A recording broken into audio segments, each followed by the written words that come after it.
জয় রাম, জয় গোপাল, জয় গোবিন্দ। এই জগতের মধ্যে এমন জীব নাই যে ভগবানের সেবা না করে, এবং এমন বস্তু ও অবস্থা নাই যে ভগবানের আশ্রয় না করিয়া থাকতে পারে। এমন কোনো শক্তি নাই যে ভগবান কৃপাভিন্ন চালনা হইতে পারে।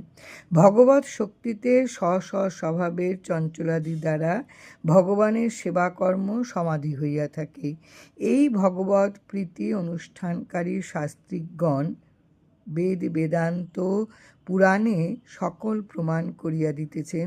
কেবল কর্তৃত্বাভিমানের দ্বারা ভগবৎ পদ ভুলিয়া কর্ম কার্য হইতে সুখ দুঃখ ঊর্ধ্বতন করিয়া জগতে গতাগতি দ্বারা সুখ দুঃখাদি সম্বন্ধ করিয়া লয়। সকল ভার ভগবানে রাখিয়া পরমানন্দে ভগবৎ সেবাকার্য স্বস্বভাবের দ্বারা সম্পাদন করিতে চাহে না।